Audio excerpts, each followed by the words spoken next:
जगन्नाथ जी और उनके भक्त रघुदास जी की कटहल चुराने का। जगन्नाथ जी ने कटहल क्यों चुराया? जगन्नाथ जी के भक्त रघुदास जी की कथा।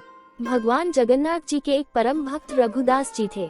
उन्होंने जगन्नाथ जी से साख्य भाव का संबंध बनाया था। ये बात भली भांति सभी लोग जानते थे कि रघुदास जी दिन रात जगन्नाथ जी की भक्ति में लीन रहते हैं और उनकी दुनिया जगन्नाथ जी ही हैं। एक दिन जगन्नाथ जी रघुदास जी से कहने लगे कि चलो सखा, आज राजा के बगीचे से कटहल चुराते हैं। रघुदास जी कहने लगे कि प्रभु, आपका अगर कटहल खाने का मन है तो मैं कल ही कटहल का फल आपके लिए लेकर आऊंगा। प्रभु, उसके लिए चोरी करने की क्या आवश्यकता है? जगन्नाथ जी मुस्कुराते हुए बोले कि रघुदास, वो बात नहीं है। मुझे दिन भर 56 भोग लगाया जाता है। यूं तो माँ यशोदा भी मुझे प्रतिदिन माखन खाने को देती थी, लेकिन फिर भी सखाओं के संग माखन चुराने का आनंद ही अप्रतिम होता है। इसलिए चलो रघुदास, राजा के बगीचे से कटहल चुराते हैं। रघुदास जी बोले, लेकिन प्रभु, मुझे तो चोरी करना आता ही नहीं है।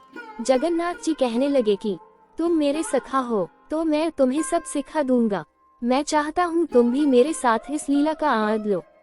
जगन्नाथ जी की बात मानकर रघुदास जी चल पड़े राजा के बगीचे में चोरी करने। उस समय रात का समय था और सिपाही बाग में पहरा दे रहे थे। जगन्नाथ जी ने रघुदास जी को कटहल के पेड़ पर चढ़ा दिया और बोले कि बढ़िया सा कटहल तोड़कर नीचे फेंक दो, मैं नीचे से लपक लूंगा। रघुदास जी जगन्नाथ जी के कहने पर पेड़ पर चढ़ गए। उन्होंने एक बढ़िया सा कटहल तोड़कर जगन्नाथ जी को आवाज लगाए, मैं कटहल फेंक रहा हूँ, आप पकड़ लेना। इतना कहकर उन्होंने कटहल नीचे गिरा दिया। लेकिन ये क्या, जगन्नाथ जी तो वहाँ से गायब हो चुके थे और कटहल धड़ाम से जमीन पर गिर गया। कटहल गिरने की आवाज से राजा के सिपाही चौकन्ने हो गए और आवाज की दिशा में दौड़े, लेकिन पेड़ पर रघुदास जी को बैठा देखकर सिपाही चौंक गए और तुरंत राजा को सूचना दी। राजा तुरंत बाग में पहुँचे और रघुदास जी को पेड़ से नीचे उतारा गया। राजा ने रघुदास से कहा कि आपको कटहल खाने की इच्छा थी तो मुझे संदेश भिजवा देते, आपको कटहल चुराने की क्या जरूरत आन पड़ी। राजा की बात सुनकर रघुदास जी ने जगन्नाथ जी की सारी लीला राजा को सुना दी। सारा वृतांत सुनकर राजा और उनके सिपाही खूब हंसे। राजा ने कटहल का बगीचा जगन्नाथ जी के नाम कर दिया।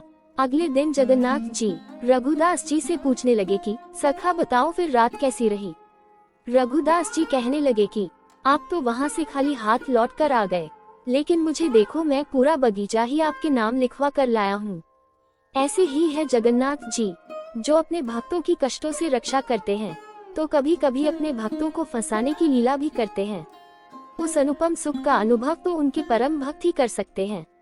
कहते हैं कि एक बार जगन्नाथपुरी रथ यात्रा के शुरू होने पर राजा ने सोने के हत्थे वाले झाड़ू से मार्ग साफ करने की विधि भी कर दी, लेकिन जगन्नाथ जी का रथ टस से मस नहीं हुआ। रथ को आगे बढ़ाने के लिए हाथी घोड़े की भी सहायता ली गई, लेकिन रथ आगे खिसका ही नहीं। फिर राजा ने रघुदास से कहा कि आप ही भगवान को मनाओ। राजा के कहने पर रघुदास जी जगन्नाथ जी के रथ पर चढ़े और उनके कान में अनुनय विनय किया। जगन्नाथ जी उनकी बात सुनकर प्रसन्न हो गए और जगन्नाथ जी का रथ आगे बढ़ा। भक्त और भगवान की ऐसी लीला सुनकर मन आनंद विभोर हो जाता है। ऐसे ही है जगन्नाथ जी, जो अपनी लीला से सबको अचंभित कर देते हैं। जय श्री कृष्णा, जय जगन्नाथ। दोस्तों, आपको हमारी यह कहानी कैसी लगी प्लीज कमेंट करके बताएं और आगे ऐसी ही धार्मिक और ज्ञानवर्धक कहानी सुनने के लिए हमारे चैनल को सब्सक्राइब करें और बेल नोटिफिकेशन को ऑल पर सेट करें।